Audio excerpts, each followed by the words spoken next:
Okay, I think we can probably start. Without any more people joining us. So welcome everyone. Delighted to have Carlo to give our talk. So Carlo is assistant professor of structural mechanics at Megacco University. Previously an assistant professor at the University of Salerno. He's collaborated closely with the University of California, Berkeley, which is very close to my heart. I spent a year in Berkeley, didn't want to come back to finish my PhD.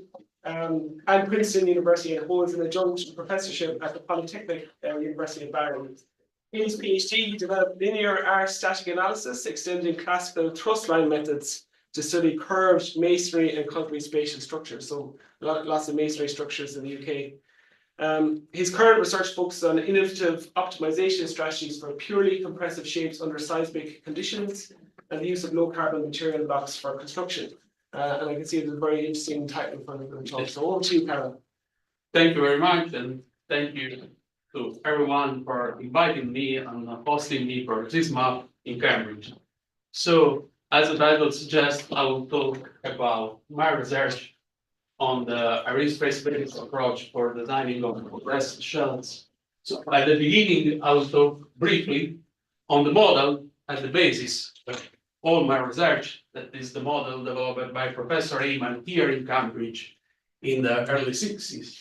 Then I will talk about the membrane equilibrium analysis developed under purely vertical load, and just in the last few months I developed even solution for vertical and horizontal load, and their application in assessing structures and designing new structures, and some examples of some shells I did together with some partners, with the Fort Wayne Studio, together with Sigrid Adriansen from Princeton and Vittorio Basis from Bergamo, and collaborating with other partners like Skidmore, Owings, and Merrill.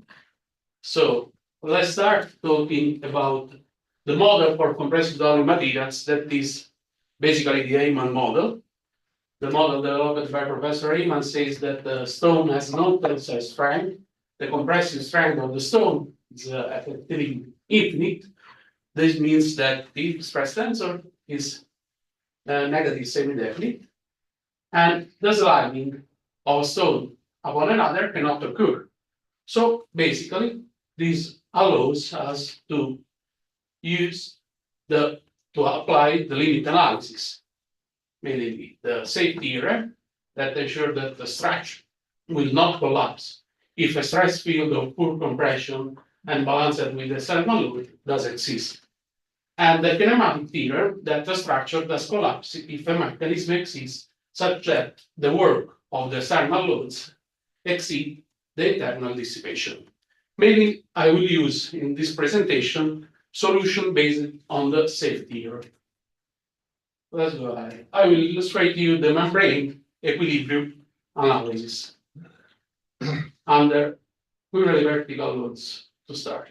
So everyone knows what is the truss line method. Basically, if we are able to find structures inside the structures in equilibrium with the applied load, we can say that the structure is safe for the safety error. We can transpose this basic concept to the 3D environment. So if we are able to find a purely compressed membrane, in this case, inside the structures that can transmit the applied load to the movement, this means that the structure is safe. So the concept at basis is to write the stress tensor T with the Airy stress potential. This is because I work on the projection. Why working on the projection with the Airy stress function? To ensure the equilibrium of a 3D membrane in the space, we need three equilibrium equations. Two on the X and Y plane, and the transversal one. But if writing the stress with the Airy stress function, allow us to solve just one equilibrium equation, the transversal one, because the other two are naturally satisfied.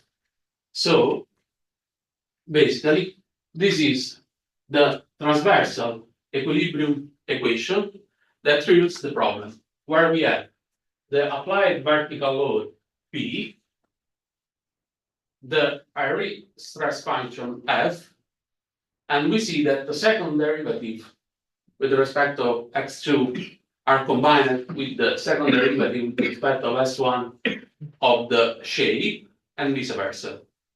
So, like with the catenary solution, we have the second derivatives of the shape that are chained with the load and with the stresses. So, in this equation, the load is known, is the only thing that we can say that we exactly know. And we look, or we can assign the shape and check if the shape is compressed only with the applied loads, or we can have an inverse approach. So define an Airy stress function and check if the corresponding membrane shape is inside the wall thickness. What I will show here is the second approach, namely the form finding approach, because we have an assigned load. We define an Airy stress function with some parameters, and we check if the structure is inside the wall thickness, or we design purely compressed shapes. So I produced an open access software in Mathematica that can be downloaded in this link. It's called the Formally Math, where I do this only for vertical loads. And basically, the idea is to define a reference shape that can be pre-assigned or forfined with the pre-assigned load. I will show the details in the next slides, and then produce a constrained forfining. The advantages of these methods is that you can produce a continuous shell and you can measure even the shell stresses. This one are the stresses, not the projected stresses. The Airy stresses are the reprojected stresses, so the stresses that effectively act on the membrane. And we can have even other data like the eigenvectors that can be really useful when you want to produce an efficient tessellations. We will see. So the first step is to define the so-called platform, so namely the projection of the shell on the x1, x2 plane. In this case, a really simple rectangle. Then a class of Airy stress function is assigned. Here there are two basic examples, a quadratic and a quartic Airy stress function with two parameters inside. At the beginning, we use this really simple Airy stress function to define the projected stresses, because we have to ensure that the Airy stress function is concave everywhere, because a concave Airy stress function means compressive only stresses, membrane stresses. Otherwise, if we have an inversion from concave to convex, we have both compress and tensile stresses. Then we forfind the first geometry that I call the reference shape. The assigned load here that I call P0 is basically the thickness of the shell that we suppose, or we have, if it's an assessment, multiplied by the material density.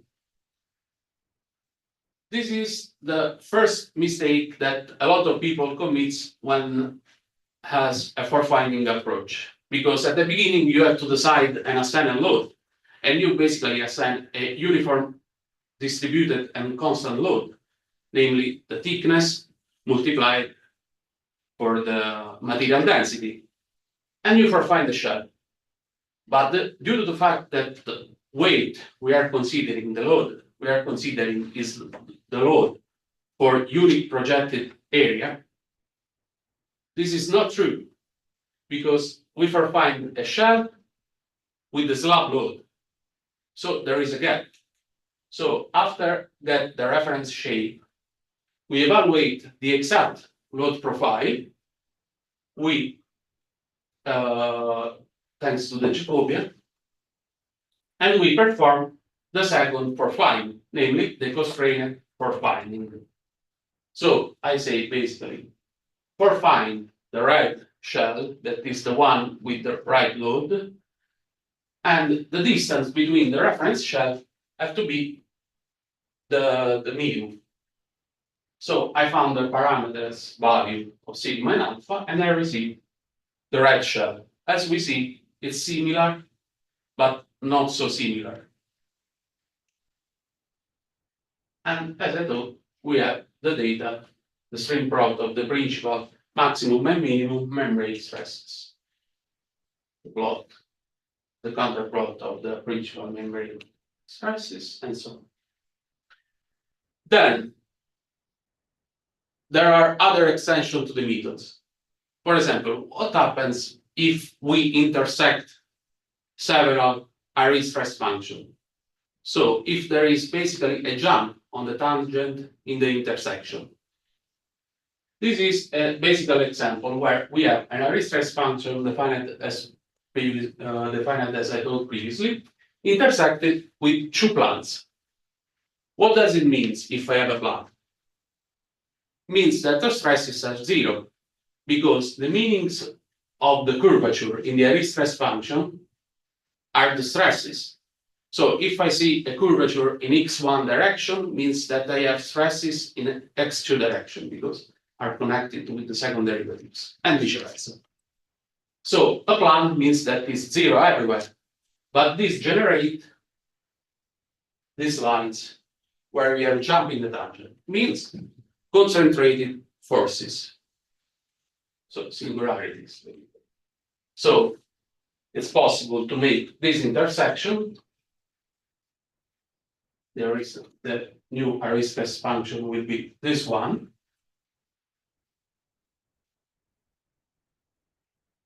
And obtain the membrane stresses by solving the partial differential equation by fixing the boundary conditions that are the Arches geometry. The most efficient way I found to solve this, let's say, really simple partial differential equation up to now is a finite element approach, by using a finite element routine implemented in Mathematica that gives really fast results and allows us to do a really fast optimization if the parameters are not so much. So,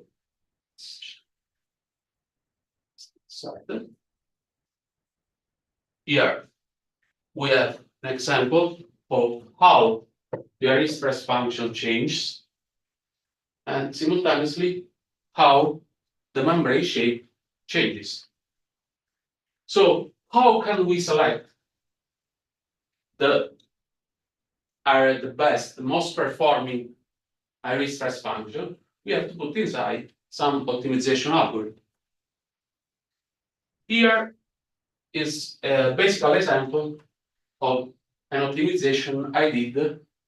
Can I ask you a question? Can I ask you a question? I don't want to spoil your flow. No. But can you go back one slide? Yes. This one? Yes. So your Airy stress function is this concave sort of dome thing, and you've now taken these slices. So where a slice meets the dome, you've got a kink. So there's a concentrated force around the top of those. Yeah. And that's included in your. We have this concentrated force. There's a concentrated force along that arc there, and there's also the the arc. potential along the connection from there. Yeah. And how are you carrying that concentrated force when you come to optimize it? Are you going to have thicker bits there, or I just want to know what's happening to these concentrated forces when you get onto your next slide. So I wanted to check they were there, and then on your next slide, I want to know Here, where the Here. concentrated forces go. In the optimization I do here, I have two, let's say, two variables. One is to minimize the shell stresses. I can do with concentrated force, so I can say, find the shape that minimize the thrust, basically the thrust in the arches. Or I can say, minimize the average stress level on the shell. I found that it's, if I do, I say minimize the arch trusses, the solution I get is with the vertical plane, so with the planar arches. But I want to look for a solution with non-planar arches, so I say minimize the shell stresses, with the constraint that the shell have to be as close as possible to a reference target. This is, let's say, this is a stress constraint, a material constraint that takes into account the kind of material we are using. For example, if we are using some biobricks that are with the low carbon impact and so on, but we have a limited resistance of these bricks sometimes. So this constraint allows me to take into account about the resistance of the bricks I want to use. This other is an architectural constraint. For example, there is a limit in the maximum height of the structure I want to consider. And these are some examples. These are some Airy stress function I obtained. And these are the consequent shells. As we see, I here applied some concentrated loads. So you can see, even when you modify the load pattern, how the shell react to these loads. And here are the plot of the stresses. Here we see the concentration where the concentrated load are located, and the eigenvector.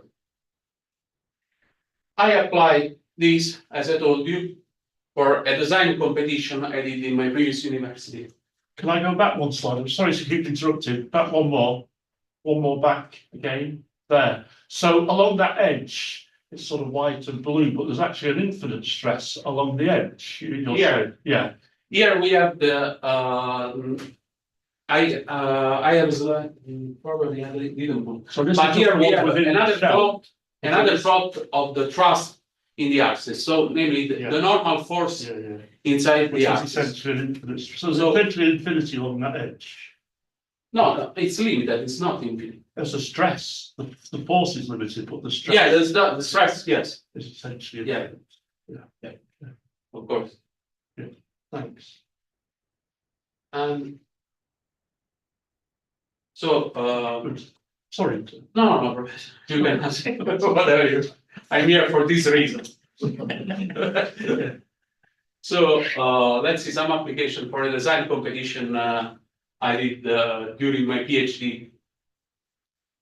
That basically was the design of a museum made with biomaterials. So my idea was the one of created a 3D printed brick by using recycled concrete, and to create this large span shell.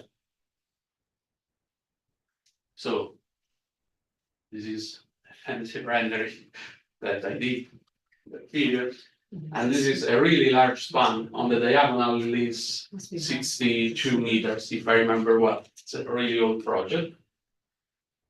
So the process basically was to design the shell with the aim of minimizing the average stress level, exploring several tessellations, and produce 3D analysis to find the most performing tessellation. But what does it mean? Most performing tessellation. You can select several, let's say, objective function. In this case, me and Antonino Iannuzzo, that will give a talk, I think, in 2 weeks, and 22. We decided that the most performing tessellation is the one that is stable with the lower friction angle. So basically, we decided that as few friction we need in between the blocks, as most performing is the compressed shells. And this is the example of the tessellation we found, where the friction angle, the minimum friction angle that ensures the stability of the shell is 30 degrees. Other applications to the fault finding method are, and they are really practical application, is the annulus novus bolt that I contributed in the design. And this project was exhibited in the last Venice Architectural Biennale, done together with the SOM, Princeton University, Bergamo University, and other partners, where I took care about the structural part of the shell. And I used the fault finding method, my fault finding method, to correct, let's say, the shape I received from SOM. This is why I decided to produce an open access code, because the shape I received was really beautiful, has some problems. So I start checking the performance of this shell, and I found that the tensile stresses were, let's say, acceptable but high. So the mistake was that shell was fault-finded with the slab load. So basically, they decided the projection, they fixed the arches, but they put a uniform constant load. So I took the reference, I fixed the boundary condition. I took this as reference shape. I compute the exact load, and I find the second shape that, as you see from the overlapping, is similar but not so similar. So these are some applications in the design. Several years ago, I started this method together with Sam for the assessing of masonry railway bridges. In particular, we took as case studies this one that is the Michelin viaduct in Leeds, if I remember well. The idea at basis is that basically the bridge is barrel bolt, but the idea is that the barrel bolt behave under this huge weight as a membrane, not as an arch. So distribute the loads in both x1 and x2 direction. In addition, we took into account the cracks that Sam detected in the bridge. Particularly in the middles, these cracks was taken into account, these longitudinal cracks around the boundary arches on the open side of the bridge. So we took into account several load cases. I will show just the cases where the two trains cross in the middle span, so in the center of the bridge. And I produced, together with Sam, two solutions. One solution is the one that I showed before, where the Airy stress function intersect with two plates, producing an arch effect. So basically, here we have a biaxial behavior. Here we have this arch effect that produces a thrust on the abutment, and here the stresses are zero, so compatible with the crack. Another solution is with this Airy stress function that has a biaxial behavior here, and here a uniaxial behavior. So means that here we have double curvature in the Airy stress function. Here it's not, you cannot appreciate, it's really old drawing. But here you have biaxial behavior, and here you have a uniaxial behavior in x1 direction. Means that Airy stress function curves only in x2 direction. The optimization algorithm was the one that the surface had to be as close as possible to a target surface. We took into account even about the thickness of the membrane to find the stress level. So usually in the assessment based on the Heyman's model, we don't take into account the compressive stresses. But in this case, we have that the overload, the train load, is more or less on the same magnitude of the self-weight. So in this case, together with Matt de Jong, we say that it's useful to take into account the stresses, so to assign even a thickness to the membrane to detect the stresses. So we need even an optimization on the membrane thickness by varying it, and we saw that for Butler solution, we have an optimum membrane thickness that lies inside the arch section. And here we have the results for the solution 1 and solution 2. From the numerical point of view, we saw that with solution 1, the maximum stress detected is 5.58 megapascal. And the thrust produced by the arch and absorbed by the wing walls and the buttresses is around 200 and 400 kilonewton. And here the safety factor by considering finite resistance of the materials was 11.6 megapascal. With the solution 2, so the solution without the arch thrust, we found that the maximum stresses was 8.54 megapascal. So, in really recently, together with Sam and other co-authors, we developed this method and improved it for taking into account even horizontal actions. And let's see the first applications and how the equation changes. So, now the transverse equilibrium equation assumes this form. Let's compare with the one of purely vertical load, and we see that we added just few terms to take into account the horizontal actions. The approach is always the for-finding approach, and we use it to detect the equilibrium of that we will see of a sailboat. So what we want to do is to ensure that under horizontal actions, the structure we design or we are assessing does not overcome this threshold, that is the threshold where the structure comes in rocking.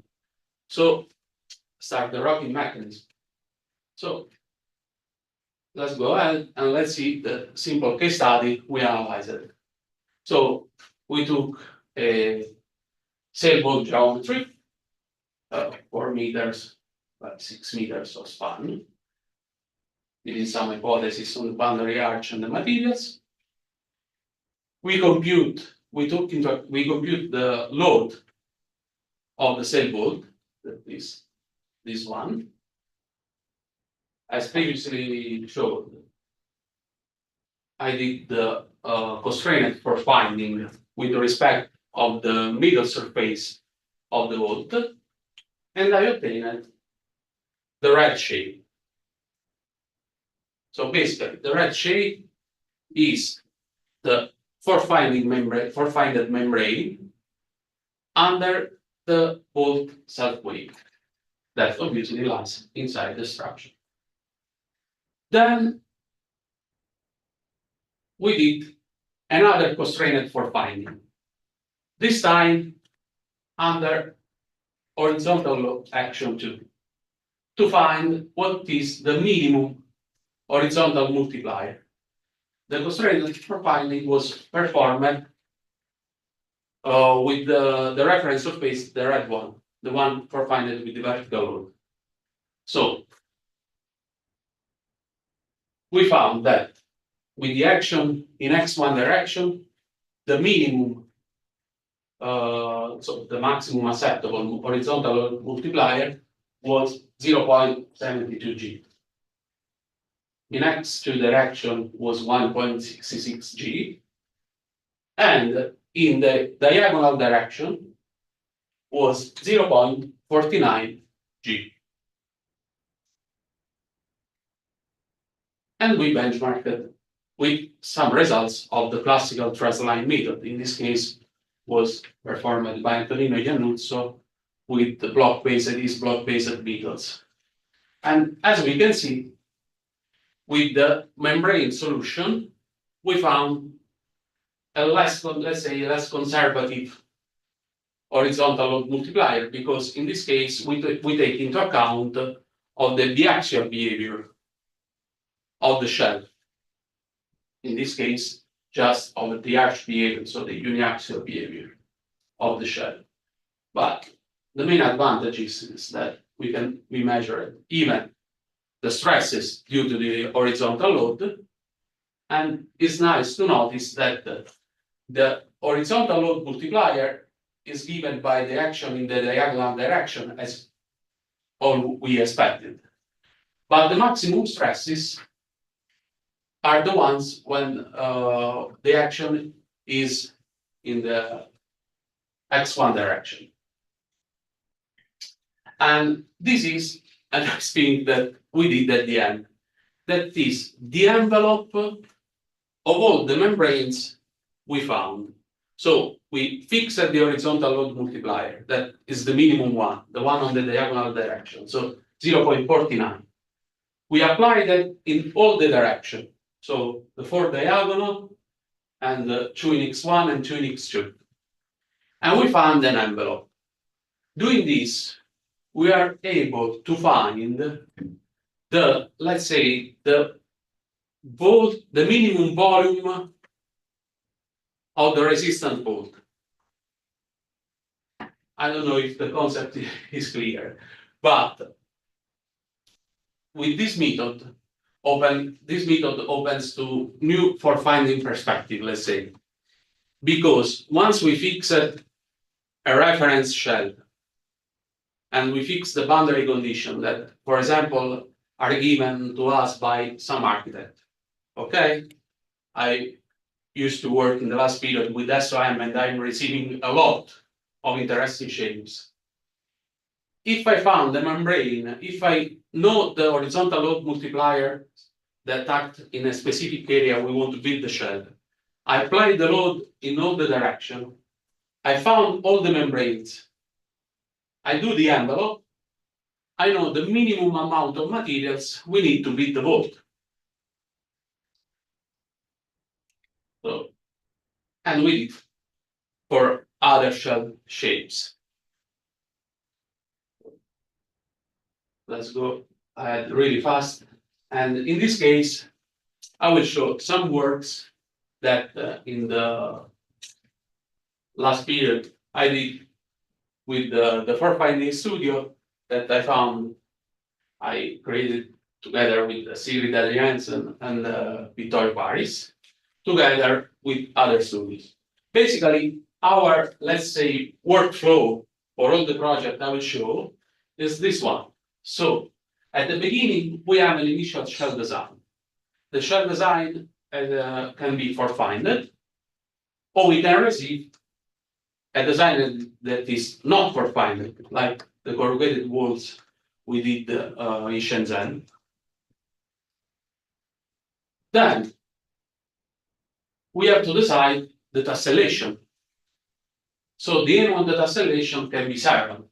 For example, there is a project where we decided to differentiate the space in between the bricks to create some transparencies in some points.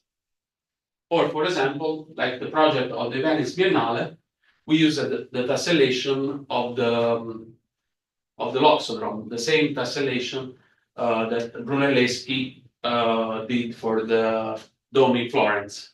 This was to ensure the stabilities during the construction phases. So even for the tessellation, the aims are several. If we want to cut the bricks, or if we don't cut any brick,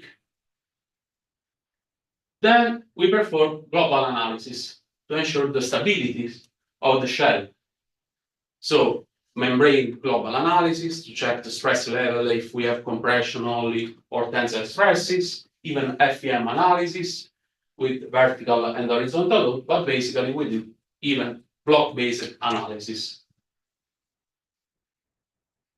Then we do construction phases analysis. Because if we have a shell that is compressed only when it's finished, we are not sure that the shell is compressive only during the construction phases. And our aim is to minimize or avoid at all the scaffolding. So these analyses are crucial because tell us where we have to put the minimum amount of scaffolding to ensure the stabilities, or if we need a certain cohesion, like for example, other project I will show, by doing the construction basis analysis, I understood what the minimum level of cohesion in this, and thanks to this, we was able to choose the right mortar and to understand the right time to wait before to put the other layers. And then, if you want to minimize the use of scaffolding, there is an only way to be sure that the curvature of the shell is the right one. That is the construction management with the augmented reality. Because basically, or like for example, the project in Venice, the one you see on the bottom left, or you build a scaffolding with the same shape of the shell, or you use the augmented reality to know the exact place of the bricks in the space. So, the first project, even in chronological order, is the Angelus Nones vault that we did for the Venice Biennale. So basically, the vault is here we see the light scaffolding we put just for the central arch to avoid the overturning of the shell after the 60 degrees. The shell stands on a wooden beam that stands on the wooden deck. As you see, the wooden beam is really stiff, is really big. And this was not for the stiffness, but to distribute the load on the ground, because just under we have pipes and so on, so we have to distribute the load as much as possible. Nothing is connected, so the wooden beam is not connected to the wooden deck, and the bricks are just put with some mortar on the wooden beam. So everything is able to rotate, everything is able to move and adapt. The shell is composed by 3 layers of bricks. But why 3 layers? The structural analysis I performed, according with the Italian code, was only on 2 layers. Because the first layer for the Italian code is the real scaffolding. Why the first layer is the scaffolding? Because it was done with the gypsum mortar. And the gypsum mortar is not allowed for structural purpose in Italy. So for us was a scaffolding. Then other 2 layers with a normal concrete-based mortar. Here, all the people that participate to the project. Then, just a few minutes. This is another shell designed by SOM, where I was consultant for the structural part. This was done with this bio brick by basically bricks obtained from recycled leaf used in cosmetics.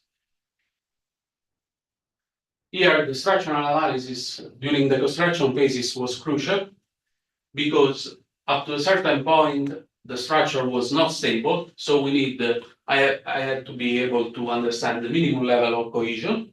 So we selected a specific mortar, a specific passetti mortar, and the shell was built without the use of scaffolding. This is another shell we designed for Joe Thompson for the Shenzhen exhibition. This was a real experiment because the project was in China. No one of us was in China. So first problem, we gave some indication to people that does not speak English. We trained together with Sigrid and Vittorio, the workers, to use the augmented reality. But we trained people that was not able to speak in English. So was a real experiment, but a really successful experiment. Because I gave even some indications on the mortar to use, how much time we had to wait before to put in the other layers up to the certain age, because it's easy to understand that up to a certain level, you can go really fast by putting layer, but if you add some layer on the top, it's not stable, you have to wait a bit to reach the minimum of cohesion leader. But this really big experiment was really successful.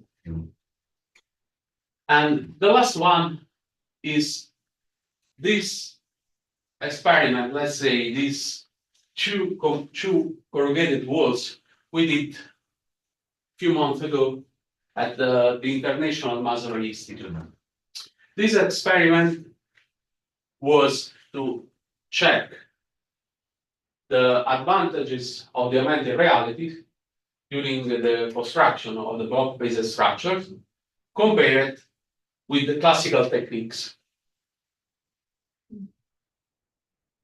On the bottom right, you will see what the masonry saw in the video.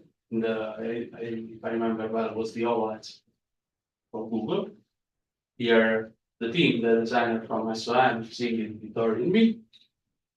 And here, you can see the comparison of the ideal model, layer by layer, on the bottom of the structure built with the augmented reality, and on top of the structure built with, let's say, classical techniques. So just taking measurement and so on. And you will see the lack of precision that you have in the other structures. So I did the analysis, the structural analysis, with the ideal geometry and the geometry that they did without the augmented reality, and is really, really less stable. So it's really important when you do some projects like this that are based on the geometry to be sure that you realize, let's say, more or less the exact geometry you design. So that's all. Thank you.